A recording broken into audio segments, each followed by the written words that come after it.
ಸ್ಮರಣೆ ಮಾತ್ರದಿಂದ ಘೋರ ದುರಿತವೆಲ್ಲ ನಾಶ. ವರದ ಪುರಂದರ ವಿಠಲನ್ನ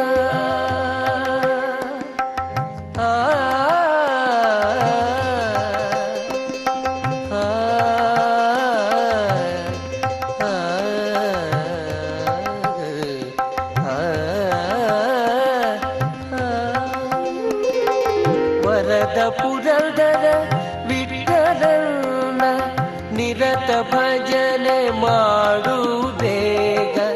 ವರದ ಪುರಂದರ ವಿಠಲನ್ನ ನಿರತ ಭಜನೆ ಮಾಡು ಬೇಗ.